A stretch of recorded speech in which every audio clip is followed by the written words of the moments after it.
Shalom adik-adik. Shalom. Dimanapun kita berada, kakak percaya bahwa semuanya dalam keadaan yang sehat. Amin. Semuanya diberkati oleh Tuhan. Amin. Kita percaya Kak Seva ya, hari ini kita bersuka cita ya. Amin, puji Tidak Tuhan. ada alasan bagi kita untuk tidak bersuka cita. Tentunya semua yang di rumah juga pasti bersuka cita. Amin. Haleluya. Yuk kita mau siapkan hati kita untuk bersama-sama untuk memuji dan membesarkan nama Tuhan. Nanti Kak Seva akan pimpin di dalam doa. Yuk. Ayo kita mau siapkan hati kita, siapkan posisi duduk kita dimanapun kita berada dengan baik untuk kita berdoa. Terima kasih Tuhan Yesus, kami percaya pada pagi hari ini Engkau hadir dimanapun kami berada. Kami mau siap untuk memuji-muji kebesaran nama-Mu. Sebab satu yang kami tahu, Allah yang layak kami sembah, yang layak kami tinggikan itu adalah Yesus Kristus namanya. Setiap kita yang siap untuk memuji-muji kebesaran nama Tuhan, mari bersama-sama kita katakan, Amin. Kita berikan sorak-sorai kemuliaan bagi Allah kita. Yuk kita mau bagi berdiri bersama-sama ya Kak Seva ya. Yang di rumah juga bagi berdiri. Kita mau memuji dan membesarkan nama Tuhan. Haleluya.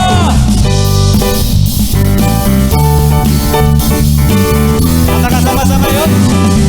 Na-na-na. Na-na-na-na-na. Na-na-na-na-na. Na-na-na-na-na. Katakan sekali lagi.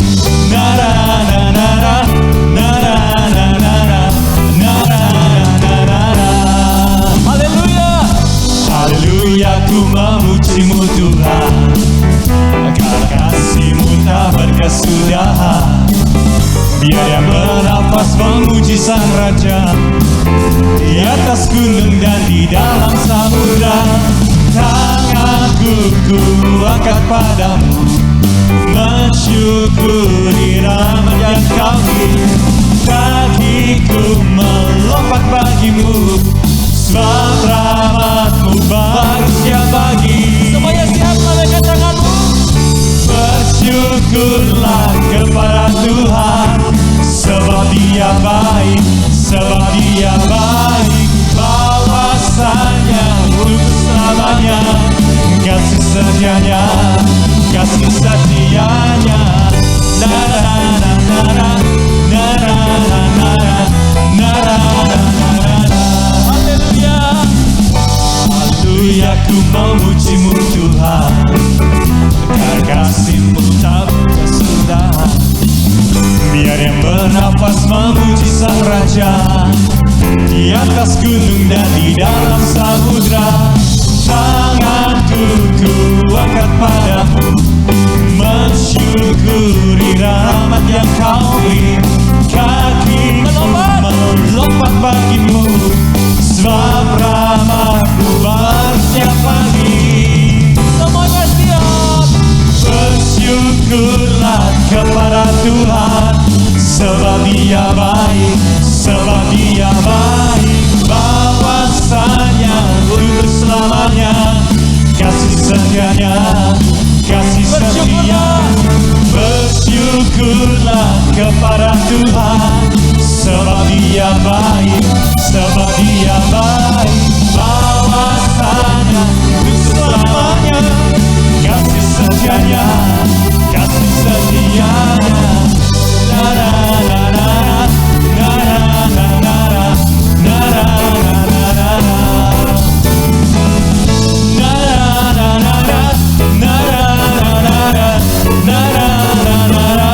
Katakan sama-sama. Haleluya, ku memuji-Mu Tuhan. Karena kasih-Mu tak berkesudahan. Biar yang bernafas memuji Sang Raja di atas gunung dan di dalam samudra.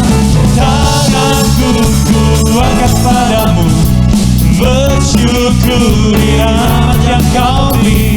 Kakiku melompat bagimu, sebab rahmat-Mu baru setiap pagi. Katakan bersyukurlah, bersyukurlah kepada Tuhan, sebab Dia baik, sebab Dia baik. Bahwasanya untuk selamanya, kasih setianya, kasih setianya. Bersyukurlah kepada Tuhan, sebab Dia baik, sebab Dia baik. Bahwasanya untuk selamanya, kasih setianya, kasih setianya.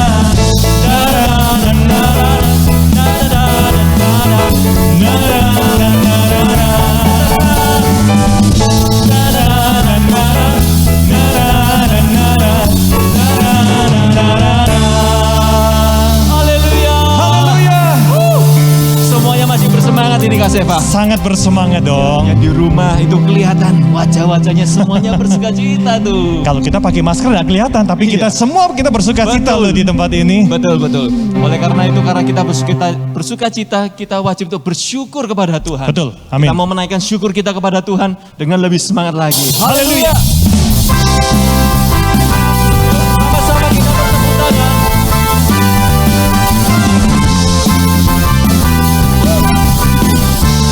Katakan sama-sama. Ku naikkan syukur buat segala perbuatan dan kasih-Mu di dalam hidup. Tiada terukur, Tiada terukur betapa besarnya. betapa besar kasih. Sungguh ku kagum akan Engkau, oh Yesus, segalanya melebihi semua yang ada padaku, oh Yesus, segalanya sebetulnya ku berikan hatiku untukmu. Sama-sama tepuk tangan. Katakan sekali lagi. Ku naikkan syukur buat segala perbuatan dan kasih-Mu di dalam hidup. Tiada terukur betapa besar kasih. Sungguh ku kagum akan Engkau, oh Yesus, segalanya melebihi semua yang ada padaku, oh Yesus, segalanya sebetulnya ku berikan hatiku untuk Yesus, segalanya melebihi semua yang ada padaku,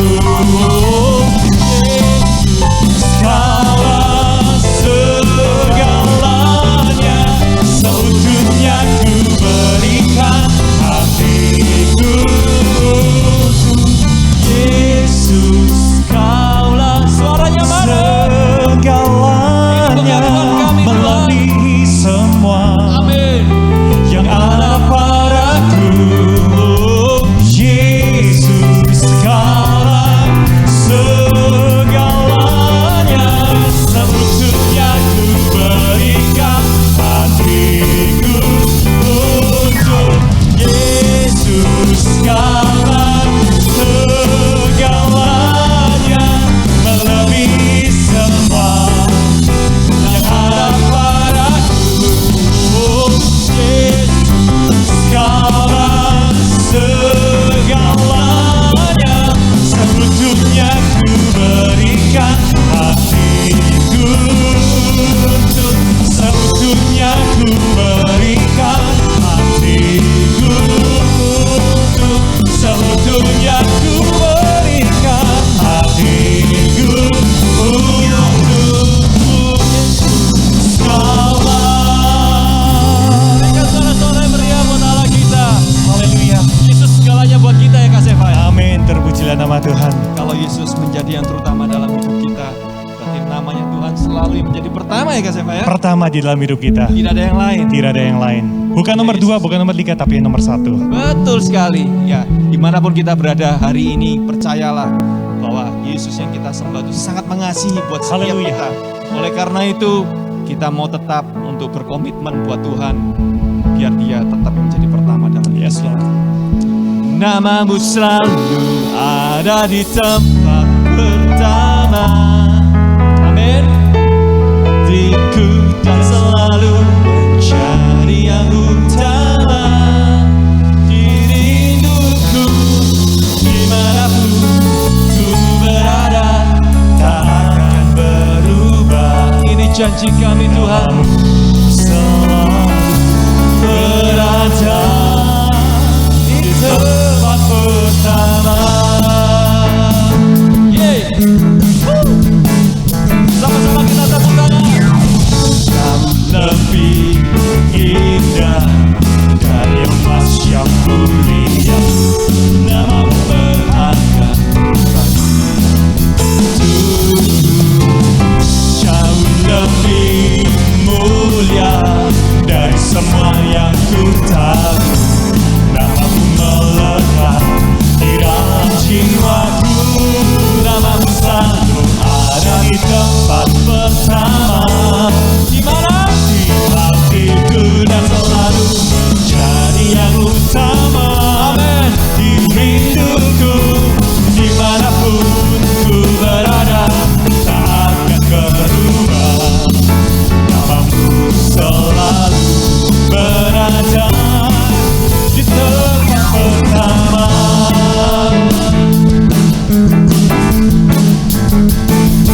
Namamu selalu ada di tempat pertama. Di hatiku dan selalu menjadi yang utama. Di rinduku dimanapun ku berada tak akan berubah. Namamu selalu berada di tempat pertama. Oh, di tempat pertama. Oh, di tempat pertama. Haleluya. Terima kasih Tuhan. Biar Engkau Tuhan yang menjadi yang terutama Tuhan di dalam hidup kami Tuhan. Biar di pagi hari ini Tuhan, setiap kami Tuhan, kami boleh belajar Tuhan untuk menjadi orang-orang yang setia. Amin Tuhan. Yang memperkenankan hati-Mu Tuhan. Mari Tuhan, Kau yang melawat setiap kami Tuhan, setiap anak-anak-Mu Tuhan, dimanapun kami hari ini berada Tuhan. Kuasa-Mu sedang bekerja Tuhan, kuasa-Mu sedang menjamah Tuhan buat setiap kami Tuhan. Biar setiap kami Tuhan, kami boleh mengenal Engkau secara pribadi dengan sungguh-sungguh, dengan penuh kesetiaan dan rasa cinta kami kepadamu. Ini komitmen kami Tuhan. Bapa, Engkau mengenalku lebih dari siapapun. Engkau tahu cerita kami Tuhan.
setia sampai akhir.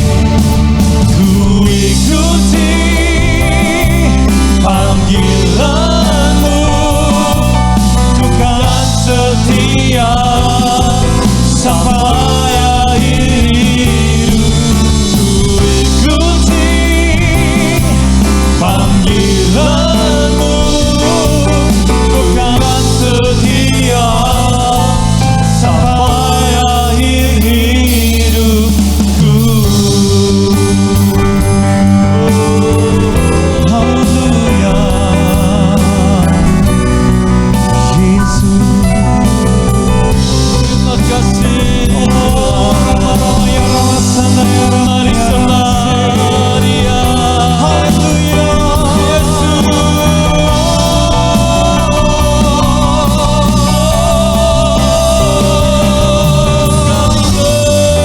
Haleluya, kami bersyukur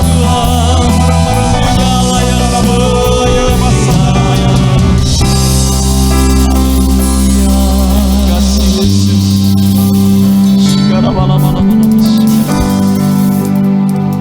Pagi hari ini Tuhan, kami sangat bersyukur memiliki Allah yang sangat setia Tuhan di dalam hidup kami.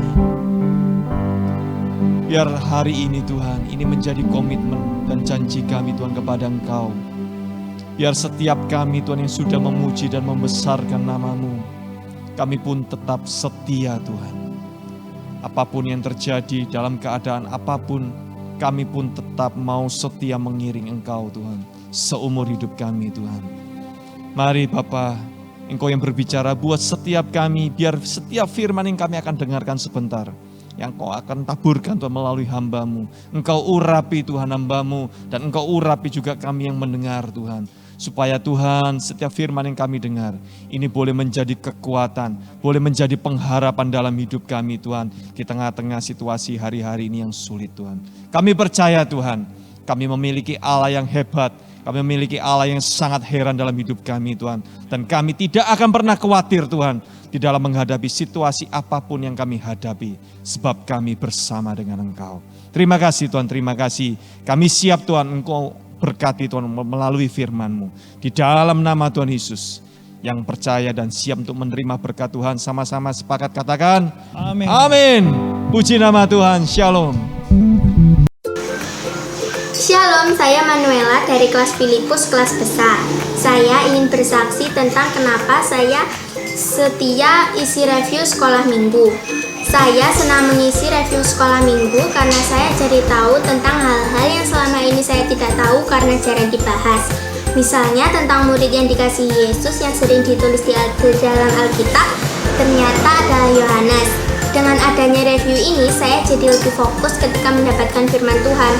Selain itu, di sini penyampaian firman-Nya berbeda dengan sekolah minggu di tempat lain. Di tempat lain, firman-Nya lebih anak-anak.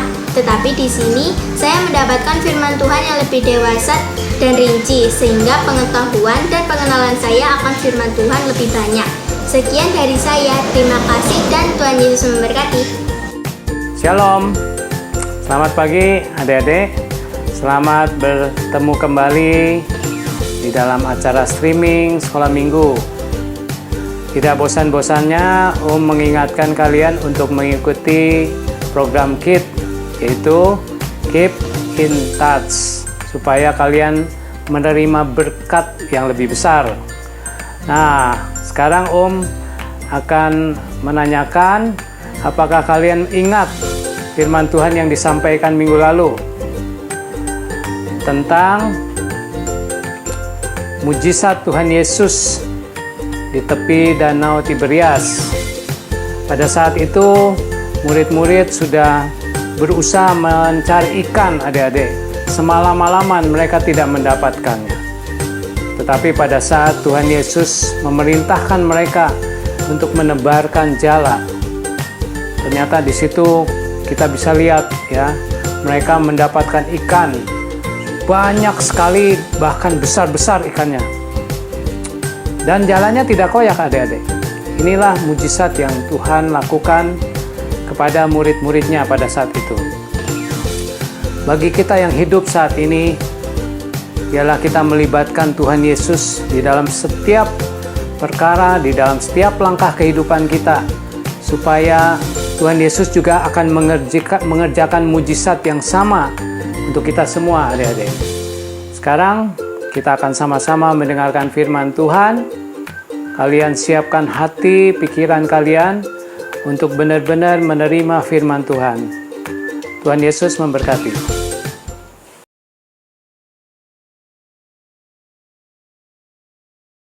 Shalom.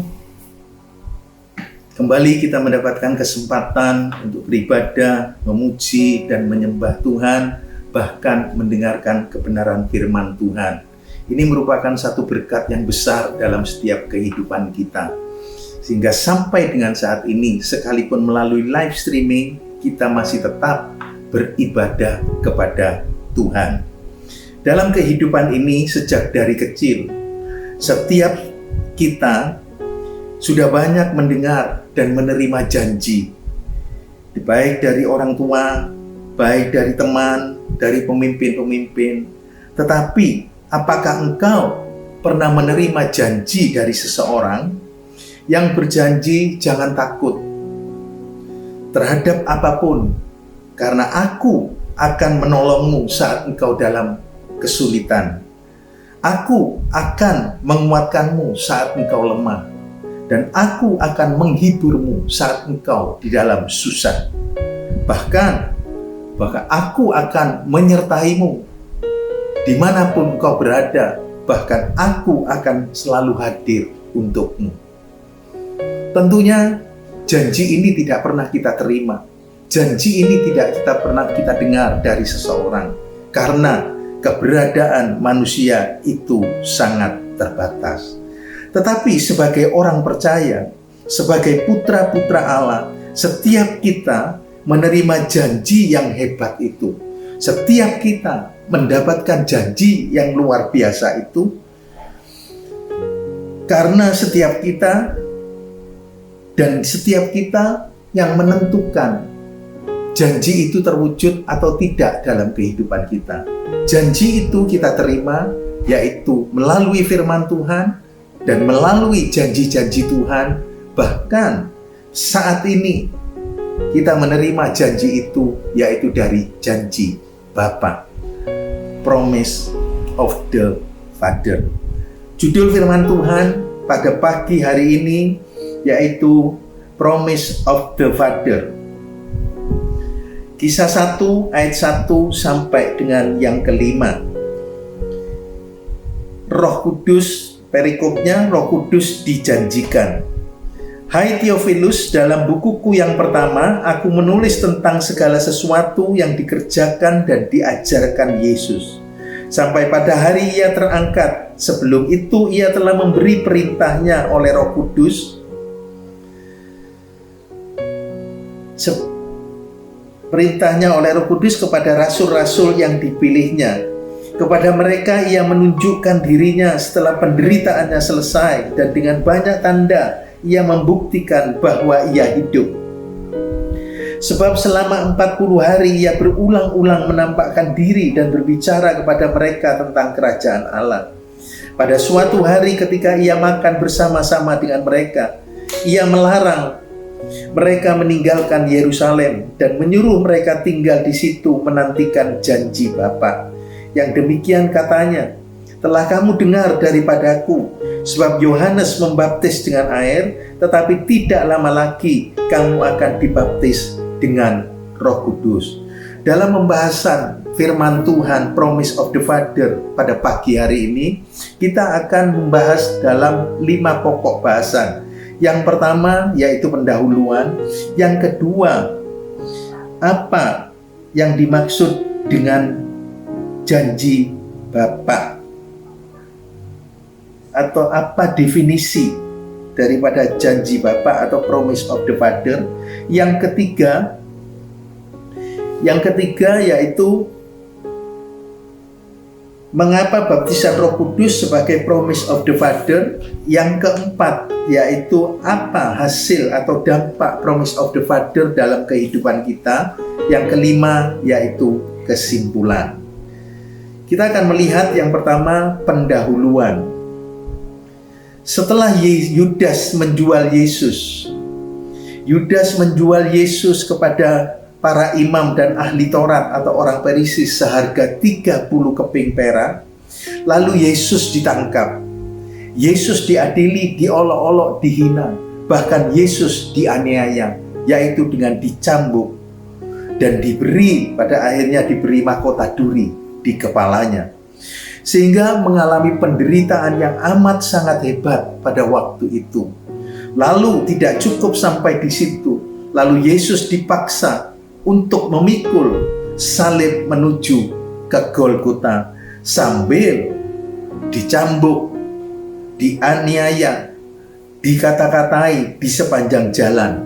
Kemudian setelah sampai di Golgota, Yesus disalibkan mulai dari jam 12 sampai dengan jam 3. Dan pada waktu itu keadaan menjadi gelap. Jadi Yesus disalib selama kurang lebih 3 jam. Yesus tergantung di kayu salib. Lalu Yesus menyerahkan nyawanya dengan berkata, sudah selesai. Di dalam Yohanes 19 ayat yang ke-30 ditandai dengan tirai bait Allah terbelah dari atas ke bawah. Juga kubur-kubur pecah, terjadi gempa bumi dan bukit-bukit batu terbelah. Kemudian Yesus dikuburkan dan pada hari yang ketiga dia bangkit. Lalu Yesus menampakkan dirinya berulang-ulang kepada murid-muridnya selama kurang lebih 40 hari. Sampai pada satu saat makan bersama-sama, Yesus melarang murid-murid untuk meninggalkan atau agar tidak meninggalkan Yerusalem. Dan Yesus menyuruh murid-murid untuk tetap tinggal di Yerusalem menantikan janji Bapa. Janji Bapa itu diberikan kepada murid-murid Yesus yang disebut dengan promise of the Father. Kita masuk dalam poin yang kedua, definisi promise of the Father. Yang dimaksud dengan promise of the Father itu apa? Dalam Kisah pasal 1 ayat 4 dan 5 tadi yang sudah kita baca lagi. Pada suatu hari ketika ia makan bersama-sama dengan mereka, ia melarang mereka meninggalkan Yerusalem dan menyuruh mereka tinggal di situ menantikan janji Bapa yang demikian katanya, telah kamu dengar daripadaku, sebab Yohanes membaptis dengan air, tetapi tidak lama lagi kamu akan dibaptis dengan Roh Kudus. Yesus pada kesempatan itu mengingatkan kembali kepada murid-murid bahwa Yohanes membaptismu dengan air. Tetapi pada satu waktu, pada satu saat, kau semua itu akan dibaptis dengan Roh Kudus. Di dalam Kisah Rasul pasal 1 ayat yang ke-8 dikatakan, tetapi kamu akan menerima kuasa kalau Roh Kudus turun ke atas kamu, dan kamu akan menjadi saksiku di Yerusalem dan di seluruh Yudea, Samaria, dan sampai ke ujung bumi. Pada waktu engkau dibaptis dengan Roh Kudus, maka Yesus menyampaikan firman-Nya bahwa engkau akan menerima kuasa kalau Roh Kudus itu turun ke atas kamu. Dan kau akan menjadi saksi di Yudea, Samaria, bahkan sampai ke ujung bumi. Jadi sebelum Yesus naik ke sorga, setelah bangkit dari kematian, Yesus mengatakan kepada murid-murid tentang janji Bapa. Mengingatkan lagi kepada murid-murid tentang janji Bapa atau promise of the Father, yaitu tentang baptisan Roh Kudus yang akan dicurahkan dan yang akan diberikan setelah Yesus naik ke sorga. Jadi promise of the Father tentang baptisan Roh Kudus itu akan dicurahkan, akan diberikan setelah Yesus naik ke surga. Maka setelah Yesus naik ke surga, Roh Kudus dicurahkan. Setelah Yesus naik ke surga, maka Roh Kudus itu dicurahkan. Di dalam Kisah pasal 2 ayat yang keempat, Kisah pasal 2 ayat yang keempat, maka penuhlah mereka dengan Roh Kudus, lalu mereka mulai berkata-kata dalam bahasa-bahasa lain, seperti yang diberikan oleh Roh itu kepada mereka untuk mengatakannya. Jadi sesudah Yesus naik ke surga, Roh Kudus dicurahkan. Dan permulaannya pada 120 murid di kamar loteng di Yerusalem. Dan setelah murid-murid penuh dengan Roh Kudus, setelah murid-murid dibaptis dengan Roh Kudus dan beroleh kuasa, maka murid-murid mulai berani bersaksi dan mulai berani memberitakan tentang Yesus sebagai juru selamat dan pelepas dosa. Matius 1 ayat 23. Sebelumnya murid-murid setelah Yesus mati, murid-murid hidup atau berada di dalam ketakutan. Tapi waktu Roh Kudus dicurahkan, murid-murid mulai berani bersaksi di Yudea, Samaria, bahkan sampai ke ujung bumi, dan membaptis mereka di dalam nama Bapa, di dalam nama Anak, dan di dalam Roh Kudus. Matius 28 ayat yang ke-19. Dan yang lebih luar biasa, sampai sekarang ini, setiap orang percaya yang menjadi murid-murid Kristus bisa dipenuhi, bisa dibaptis dengan Roh Kudus, asal hidup di dalam kebenaran dan hidup di dalam kekudusan. Di dalam Yoel pasal 2 ayat 28, demikian firman Tuhan.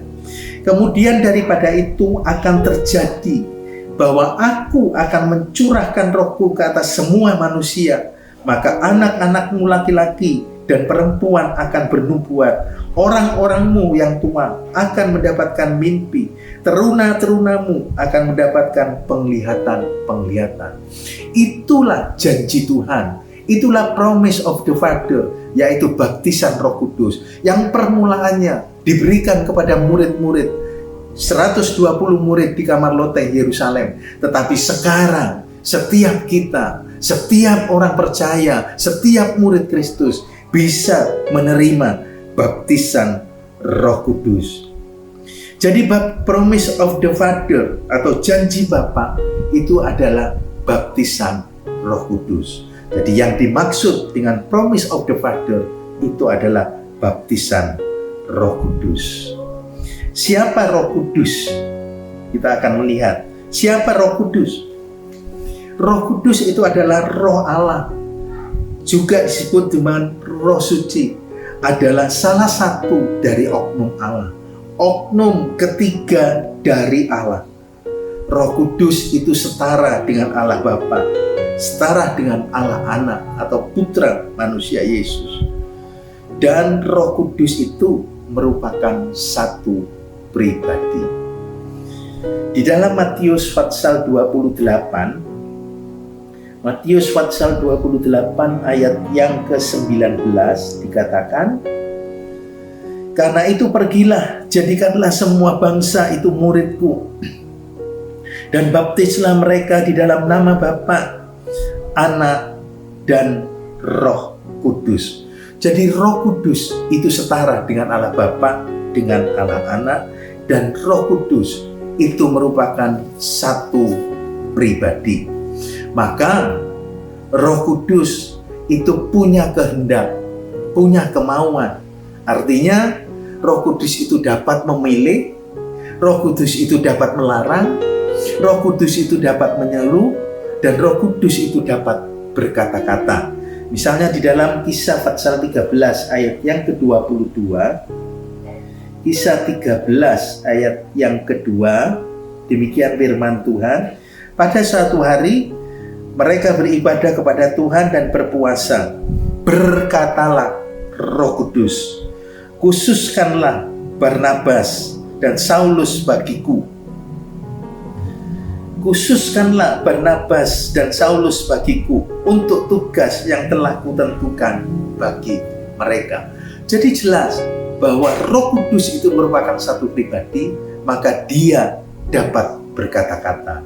Yang kedua, maka Roh Kudus itu mempunyai pengetahuan dan punyai pengertian, sehingga Roh Kudus itu dapat mengajar, Roh Kudus itu dapat mengingatkan, dan Roh Kudus itu dapat menyelidik, dapat memimpin. Di dalam Roma pasal 8 ayat yang ke-14, Roma pasal 8 yang ayat yang ke-14 dikatakan, semua orang yang dipimpin oleh Roh Allah adalah anak-anak Allah.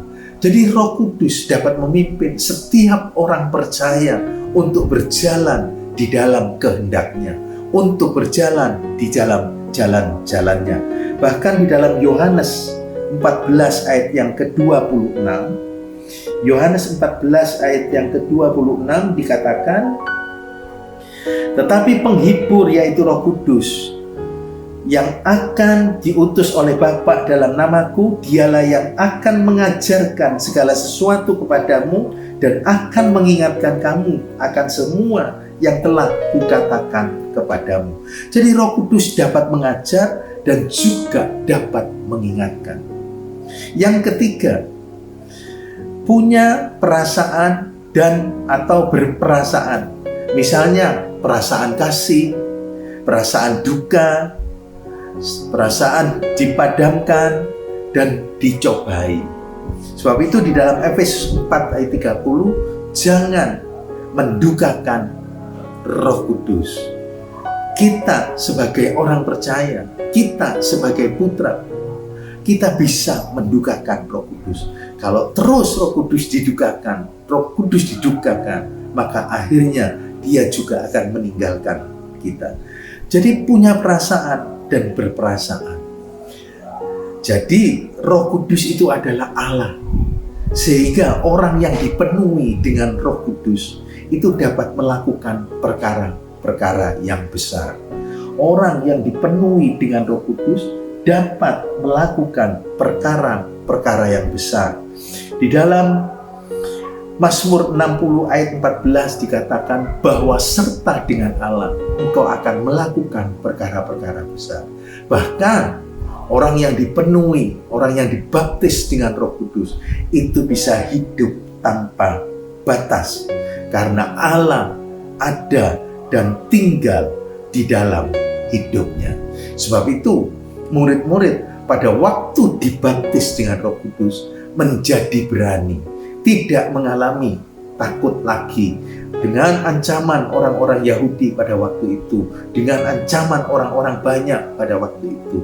Tetapi murid-murid menjadi berani untuk menjadi saksi-saksinya Tuhan. Sebagai contoh, di dalam Matius pasal 26, Matius pasal 26 ayat yang ke-75, Matius pasal 6 ayat yang ke-27 yang 75, maka teringatlah Petrus akan apa yang dikatakan Yesus kepadanya, sebelum ayam berkokok engkau telah menyangkal aku 3 kali. Lalu ia pergi keluar dan menangis dengan sedihnya. Seperti yang terjadi dalam kehidupan Petrus. Petrus berkata bahwa kalau yang lain pergi meninggalkan engkau, aku tidak akan pergi. Tetapi Yesus berkata kepada Petrus, sebelum ayam berkokok, engkau akan menyangkal aku 3 kali. Dan ternyata apa yang dikatakan oleh Yesus itu betul. Pada waktu Yesus diadili, pada waktu Yesus menderita, pada waktu Yesus dianiaya, Petrus menyangkal Yesus 3 kali. Tetapi setelah Petrus dibaptis dengan Roh Kudus, maka keadaannya berubah total. Petrus menjadi berani, bahkan Petrus menjadi berani mengaku sebagai murid Kristus Yesus dan bersaksi tentang Kristus di hadapan orang banyak. Dan Petrus pada waktu bersaksi tentang Kristus, maka di dalam Kisah pasal 2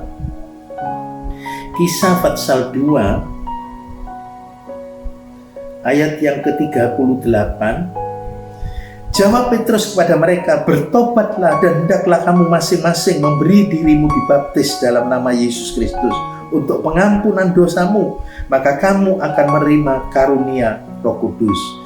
Sebab bagi kamulah janji itu dan bagi anak-anakmu, bagi orang yang masih jauh, yaitu sebanyak yang akan dipanggil oleh Tuhan Allah kita. Dan dengan banyak perkataan lain lagi ia memberi suatu kesaksian yang sungguh-sungguh, dan ia mengacam dan menasihati mereka, berilah dirimu diselamatkan dari angkatan yang jahat ini. Orang-orang yang menerima perkataannya itu memberi diri dibaptis, dan pada hari itu jumlah mereka bertambah kira-kira 3.000 jiwa. Petrus bersaksi dengan berani, Petrus bersaksi dengan gagah karena dipenuhi dengan Roh Kudus, dan kesaksiannya itu menjadi berkat. 3.000 orang bertobat. Sungguh sangat luar biasa. Kita akan lihat nama-nama Roh Kudus. Nama di dalam Alkitab menyatakan identitas dari orangnya. Jadi nama itu bukan hanya untuk gagah-gagahan atau sekedar nama. Di dalam firman Tuhan, semua nama itu punya arti. Seperti nama Yesus, itu artinya juru selamat. Sebab ia akan menyelamatkan manusia dari dosa. Abraham misalnya, itu disebut sebagai bapak orang percaya. Demikian juga dengan Roh Kudus, mempunyai nama yang menunjukkan sifat, menunjukkan pekerjaan, dan menunjukkan kepribadiannya. Sebab itu Roh Kudus disebut sebagai Roh Penolong. Di dalam Kisah 14 ayat yang ke-6 itu dikatakan, karena akan menolong kita di segala perkara. Roh Kudus akan menolong kita di dalam segala perkara, dalam kelemahan, dalam segala sesuatu yang kita butuhkan, dalam sesuatu yang kita alami. Roh Kudus akan menolong. Tetapi yang perlu kita tahu dan yang perlu kita pahami, semua yang menentukan dan yang mengambil keputusan adalah diri kita sendiri. Kalau kita mau mengalami pertolongan Tuhan, kita harus mengambil keputusan yang benar, yaitu hidup di dalam kebenaran dan hidup di dalam kekudusan. Maka Roh Kudus akan nyata menolong dalam kehidupan kita. Disebut sebagai Roh kebenaran di dalam Yohanes pasal 4 ayat 17, di dalam Yohanes 16 ayat 13. Ia akan membawa setiap kita, ia akan membawa setiap kita, menuntun kita pada kebenaran. Sehingga makin hari, makin mengenal kebenaran. Bahkan kita bisa hidup di dalam kebenaran. Dan kebenaran itu apa? Kebenaran itu adalah firman Tuhan. Di dalam Yohanes 17 ayat 17 itu dikatakan bahwa firman-Ku itu adalah kebenaran. Yang ketiga disebut sebagai Roh penghibur, namanya adalah penghibur. Ia akan menghibur, dia akan menguatkan saat kita susah, saat kita di dalam penderitaan. Oleh karena itu, pada saat kita mengalami susah, pada saat kita mengalami tekanan di dalam kehidupan ini, cari hadirat Tuhan, cari wajah Tuhan, maka Roh Kudus akan memberikan penghiburan. Roh Kudus akan memberikan kekuatan. Penghiburan dari manusia itu terbatas, tetapi penghiburan dari Roh Kudus itu tidak terbatas dan sesuai dengan apa yang kita butuhkan. Roh Kudus, nama Roh Kudus juga yang keempat disebut sebagai Roh Pembela. Roma 8 ayat 16. Ia akan memberi kesaksian, ia akan membela kita tentang kita di hadapan Allah, bahwa kita memang betul-betul adalah anak Allah. Yang kelima, nama Roh Kudus itu disebut sebagai juru syafaat. Di dalam Roma pasal 8 ayat yang ke-6, yang 26, 16. Roma 8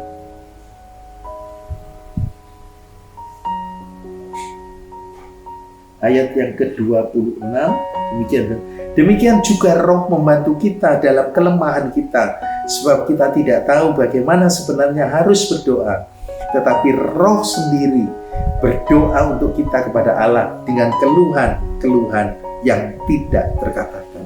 Roh Kudus menyampaikan doa-doa kita, sehingga doa-doa kita bisa sampai ke surga. Roh Kudus menjadi juru syafaat kita di dalam dunia ini. Saat ini, saat kita di bumi, Roh Kudus itu menjadi juru syafaat kita. Dan Yesus adalah juru syafaat kita di dalam surga. Jadi dari situ, dari sini kita bisa melihat betapa hebatnya orang yang dipenuhi, orang yang dibaptis dengan Roh Kudus. Karena Roh Kudus tinggal dan ada di dalam hidupnya, maka kuasanya itu juga ada di dalam kehidupan kita. Kita akan masuk di dalam poin yang ketiga, yaitu mengapa baptisan Roh Kudus itu sebagai promise of the Father.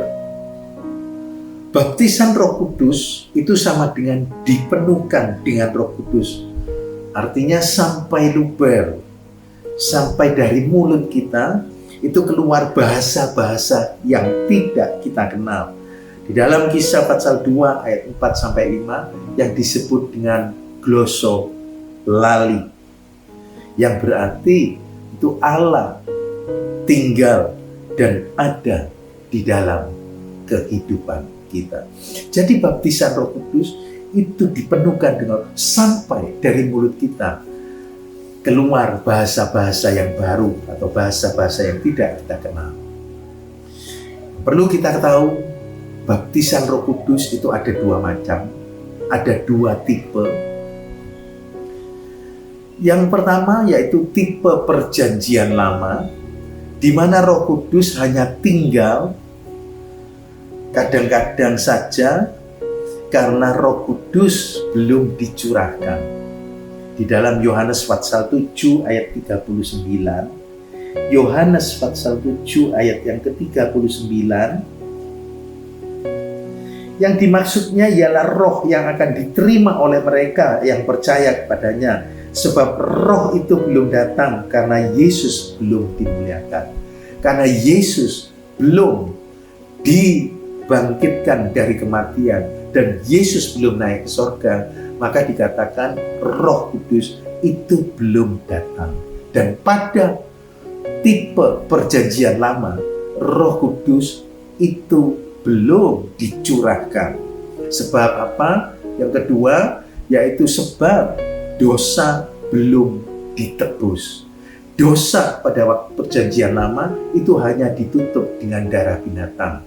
Di dalam Ibrani 10 ayat yang keempat itu dikatakan. Sehingga dosa masih tetap ada, cuman ditutup dengan darah binatang. Maka dosa itu yang menghambat hadirnya daripada Roh Kudus. Sebagai contoh, jadi Roh Kudus pada tipe perjanjian lama, Roh Kudus itu hanya datang dan pergi lagi. Datang dan pergi lagi.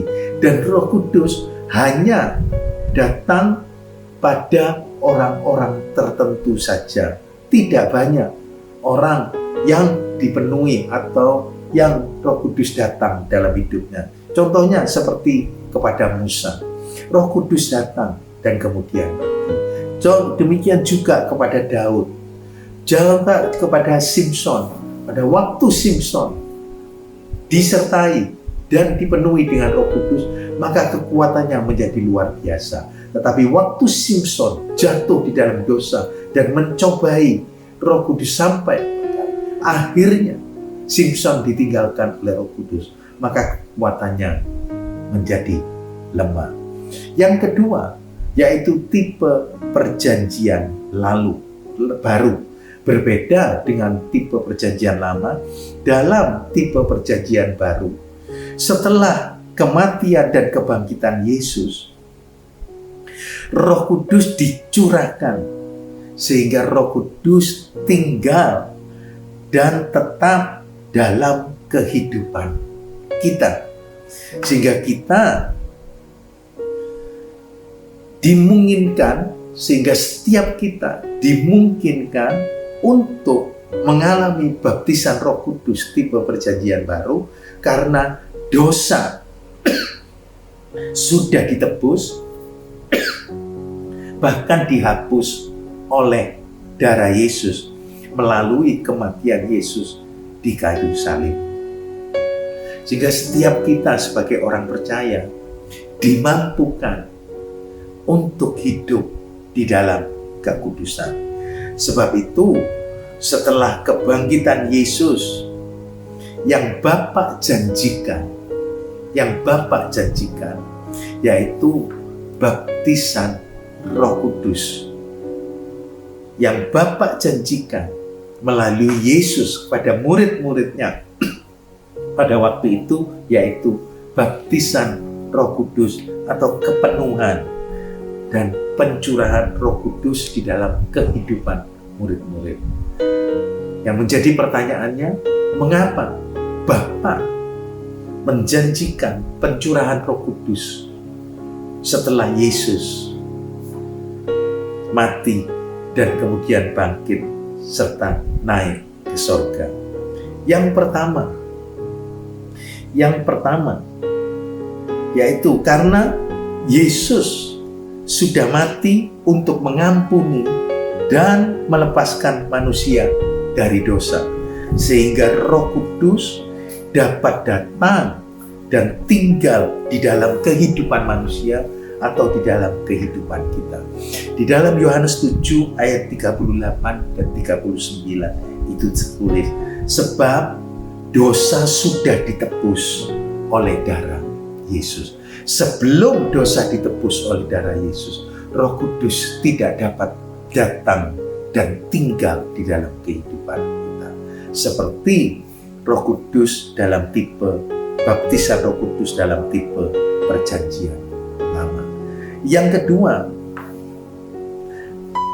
kedua, untuk menggantikan pekerjaan Yesus di muka bumi. Karena tugas Yesus di muka bumi itu sudah selesai.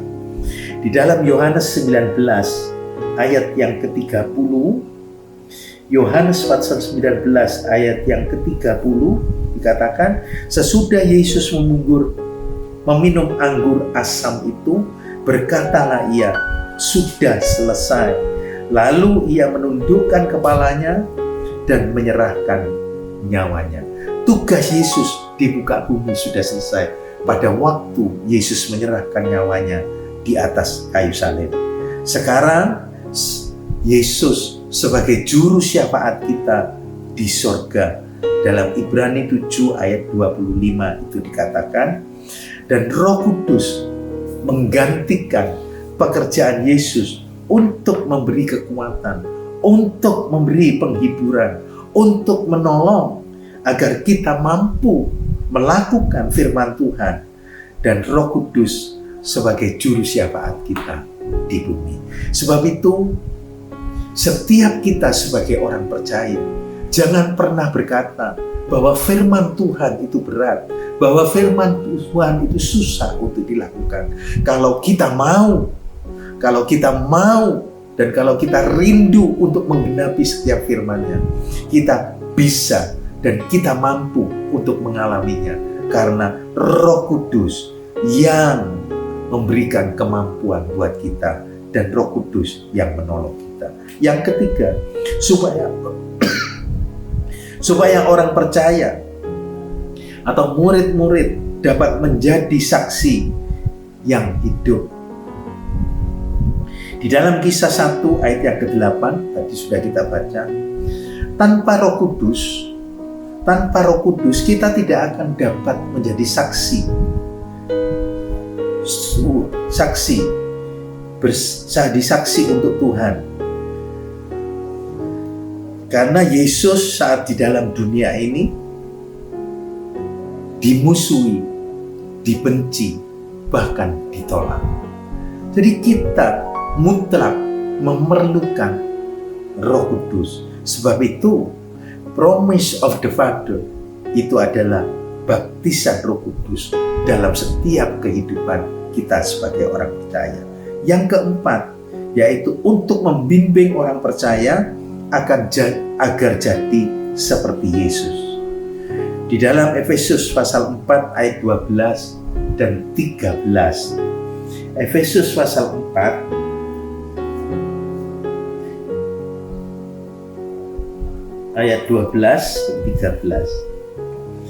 Untuk memperlengkapi orang-orang kudus bagi pekerjaan pelayanan, bagi pembangunan tubuh Kristus, sampai kita semua telah mencapai kesatuan iman dan pengetahuan yang benar tentang anak Allah, kedewasaan penuh dan tingkat pertumbuhan yang sesuai dengan kepenuhan Kristus. Sehingga kita bukan lagi anak-anak yang diombang-ambingkan oleh rupa-rupa angin pengajaran, oleh permainan palsu manusia dalam kelicikan mereka yang menyesatkan, tetapi dengan teguh berpegang kepada kebenaran di dalam kasih, kita bertumbuh di dalam segala hal ke arah Dia, Kristus yang adalah kepala. Dengan Roh Kudus kita dimampukan, kita dituntun, kita dibimbing agar bisa jadi seperti Kristus. Roh Kudus mengajarkan, Roh Kudus membimbing setiap kita sejak kita dari lahir baru, sejak kita mulai menerima Yesus sebagai Tuhan dan Juru Selamat, sampai kita bisa menjadi seperti Kristus, tumbuh dalam kedewasaan rohani, tumbuh di dalam perkara-perkara pengenalan akan Tuhan, sehingga kita bisa mengenal Yesus dengan seutuhnya dan dengan benar. Jadi baptisan Roh Kudus atau kepenuhan Roh Kudus merupakan hal yang sangat penting, merupakan hal yang mutlak perlu untuk kita alami dan terjadi di dalam setiap kehidupan kita, sehingga kita bisa mampu melakukan setiap firman-Nya, bahkan bisa menjadi seperti Kristus. Setiap kita harus mempunyai kerinduan untuk dipenuhi atau dibaptis dengan Roh Kudus, maka akan terjadi perubahan yang besar dalam setiap kehidupan kita. Kalau dulu kita lemah, maka kita akan menjadi kuat. Kalau dulu kita tidak suka dengan perkara-perkara rohani, maka kita sesudah dibaptis dan dipenuhi akan bergairah dalam perkara-perkara rohani. Sekarang kita akan melihat atau masuk dalam poin yang keempat. Apa hasil atau dampak promise of the Father bagi setiap kehidupan kita? Baptisan Roh Kudus atau kepenuhan Roh Kudus membuat kita dapat hidup di dalam Roh, membuat kita hidup di dalam Roh Kudus yang kemudian akan memimpin kita jadi murid Kristus, yang kemudian akan memampukan setiap kita melakukan, mengerjakan firman Tuhan dalam kehidupan kita. Sebab itu setiap orang percaya harus dipenuhi dengan Roh Kudus agar olehnya kita dapat memiliki kuasa untuk hidup berkemenangan, untuk hidup berkemenangan dari menang kepada kemenangan yang berikutnya, dari menang dan kemenangan yang berikutnya. Karena tanpa Roh Kudus, orang percaya tidak memiliki kekuatan apapun, tidak memiliki kekuatan atau daya apapun, sebab tanpa Roh Kudus kita itu lemah. Tanpa Roh Kudus kita itu tidak punya kuasa. Tanpa Roh Kudus kita bukan apa-apa. Jadi apa hasil dampak promise of the Father bagi hidup kita? Yang pertama, yaitu hidup baru jadi bergairah. Firman Tuhan jadi hidup, sehingga orang percaya yang penuh dengan Roh Kudus amat bergairah dalam perkara-perkara dari atas atau perkara-perkara dari Tuhan. Di dalam Yohanes 2 ayat 17 dikatakan, gairah akan rumah menghanguskan. Orang yang dibaptis dengan Roh Kudus, orang yang dipenuhi Roh Kudus akan bergairah dengan perkara-perkara rohani, sehingga hidupnya akan diwarnai dengan sukacita, hidupnya akan diwarnai dengan penuh ucapan syukur dan puji-pujian kepada Allah. Di dalam Efesus pasal 5 ayat yang ke-20 kita baca. Efesus pasal 5 ayat yang ke-20. Ucaplah syukur senantiasa atas segala sesuatu di dalam nama Tuhan kita Yesus Kristus kepada Allah dan Bapa kita. Orang yang dipenuhi atau baptis dengan Roh Kudus, yang mengalami promise of the Father di dalam hidupnya, itu akan penuh dengan ucapan syukur. Pada saat enak mengucap syukur, pada saat tidak enak mengucap syukur, pada saat menderita mengucap syukur, pada saat senang juga mengucap syukur. Penuh dengan ucapan syukur, bahkan bergairah akan firman Tuhan. Yang kedua, hasil atau dampak promise of the Father dalam kehidupan kita. Hidup dipimpin Roh dan berjalan dalam Roh.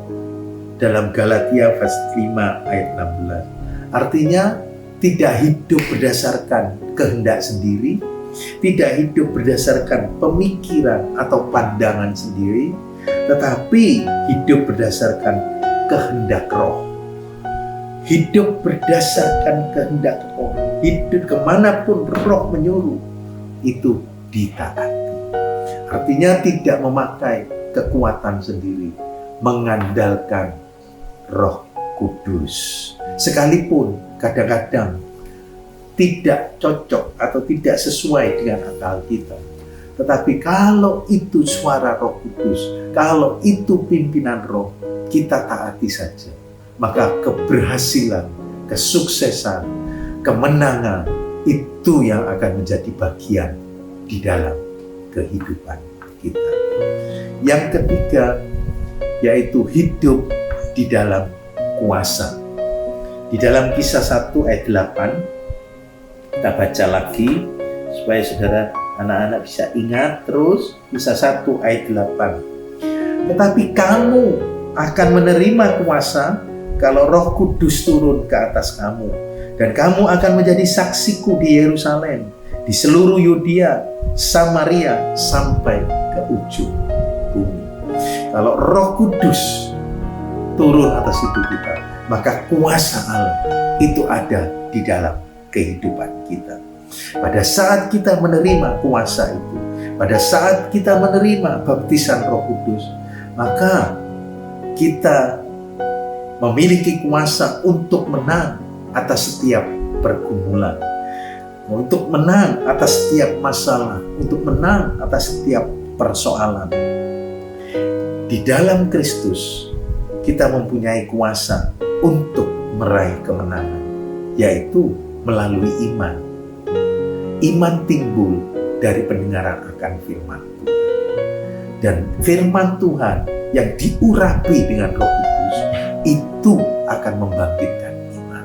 Oleh karena itu, anak-anak semua dan saudara, apapun masalahmu, apapun persoalan, apapun kesulitanmu, engkau bisa menang.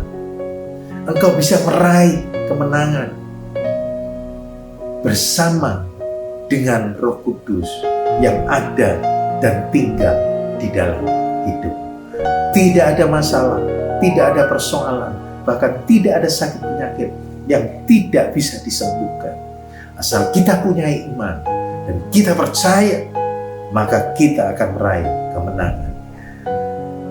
Hidup di dalam kuasa. Pada saat kita menerima kuasa itu, maka kuasa untuk memampukan kita untuk menjadi saksi Kristus.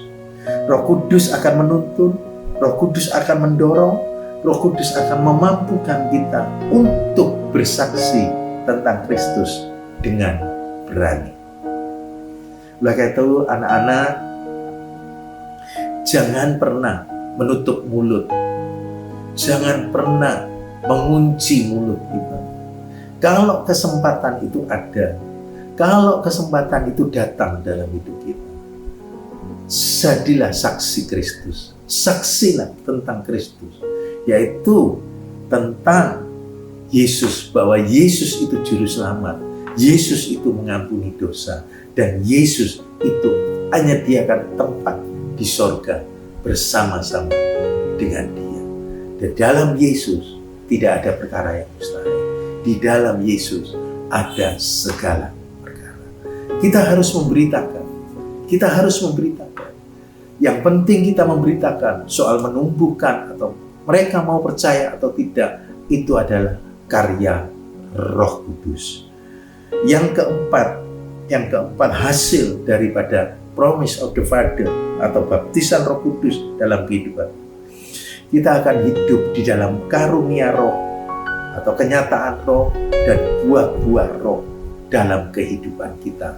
Di dalam 1 Korintus 12 ayat 7 sampai 10 ada 9 karunia Roh yang diterima oleh Roh orang percaya yang dipenuhi dengan Roh Kudus, yaitu karunia hikmat, nubuat, karunia marifat, karunia iman, kesembuhan dan mujizat, karunia bahasa roh, membedakan roh dan mengartikan bahasa.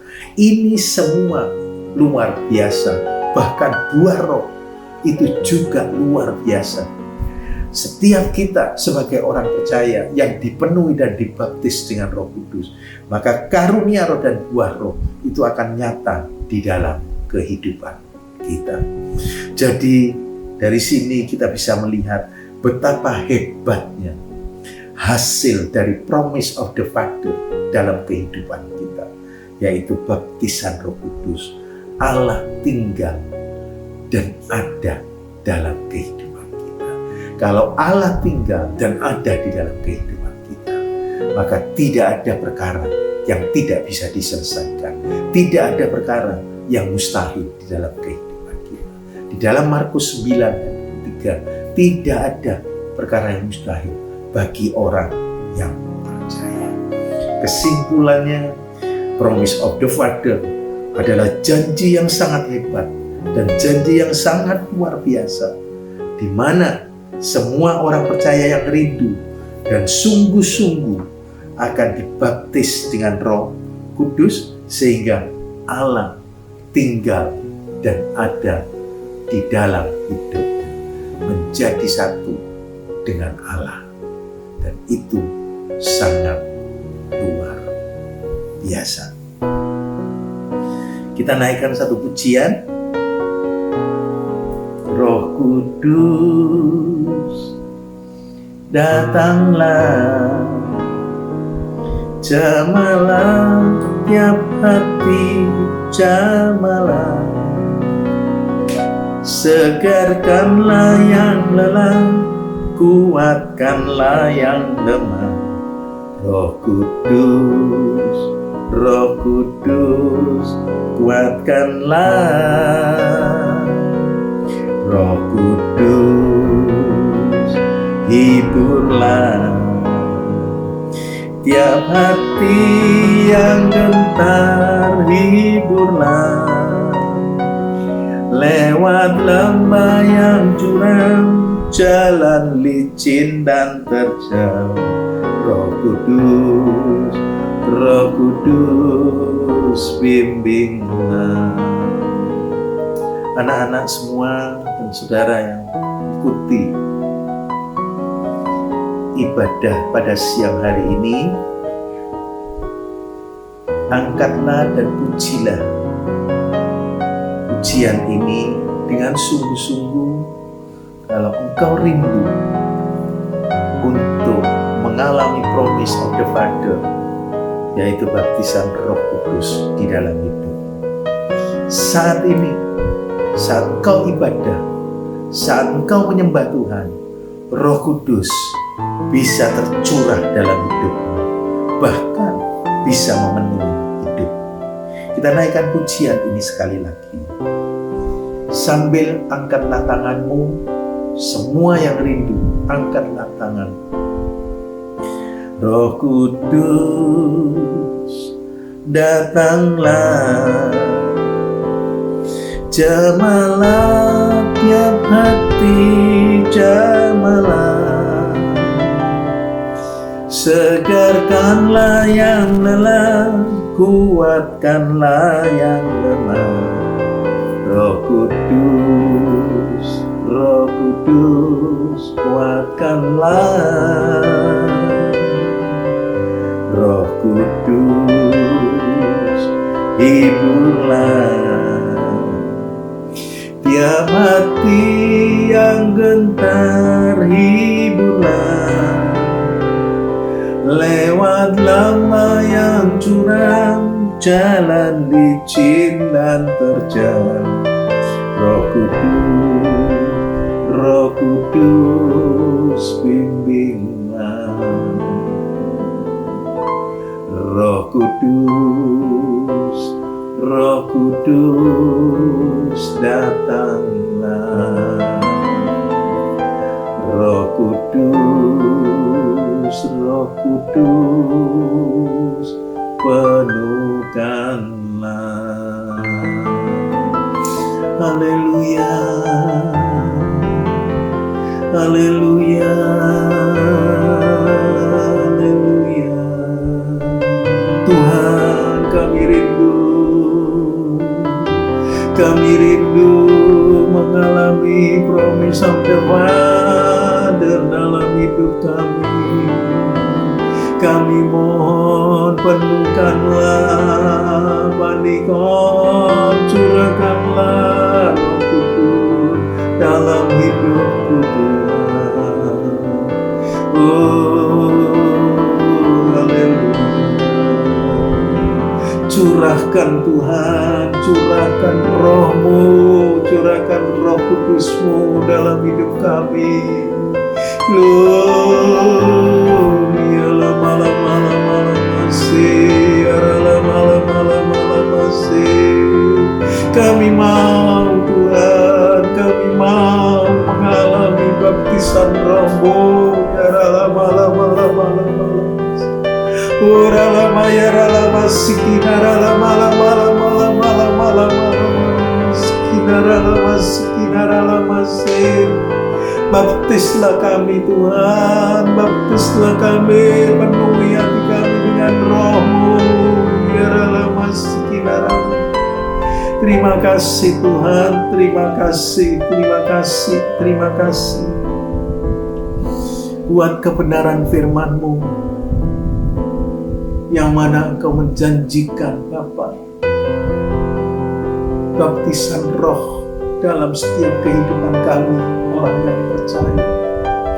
Dan saat ini Tuhan, kami mohon kepadamu, kami minta kepadamu, penuhkanlah kami dengan Roh-Mu, baptislah kami dengan Roh-Mu, curahkanlah Roh-Mu dalam kehidupan kami. Karena dengan Roh-Mu kami akan kuat, dengan Roh-Mu kami akan mampu menjadi saksi-Mu, bahkan kami akan mengalami kemenangan-kemenangan.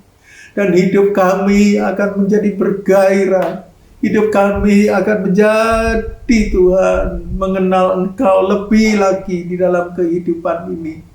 Sehingga kami bisa menjadi seperti Kristus, seperti Yesus. Berkati kami Tuhan, berkati Tuhan, berkati Tuhan pada siang hari ini dengan Roh-Mu. Terima kasih Tuhan, kami percaya Engkau tidak pernah membedakan rupa. Kalau yang lain Engkau penuhkan, Engkau juga akan memenuhi kami saat ini. Dalam nama Yesus, terimalah kepenuhan Roh dari Allah dalam hidup. Terima kasih Tuhan, terima kasih, terima kasih Tuhan, terima kasih Tuhan. Kami akan terus merindukan kehadiran-Mu dan curahan Roh Kudus-Mu dalam setiap kehidupan kami.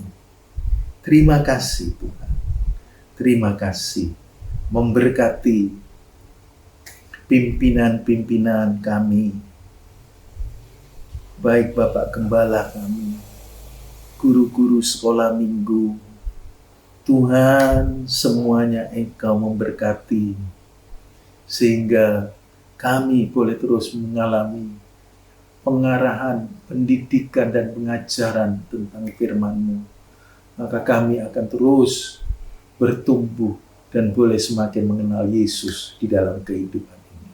Berkati Tuhan para pemimpin kami. Terima kasih Tuhan, terima kasih. Terimalah berkat, kasih daripada Allah Bapa, anugerah daripada Tuhan Yesus Kristus, pimpinan penyertaan Roh Kudus, limpah dengan buah roh dan karunia roh, nyata dalam hidupmu. Engkau menjadi orang yang diberkati, dan engkau akan menjadi murid-murid Kristus yang berani untuk bersaksi dan memberitakan tentang Yesus. Terima kasih Tuhan. Semua yang rindu dan mau mengalami promise of the Father dalam hidupnya, katakan bersama-sama, amin.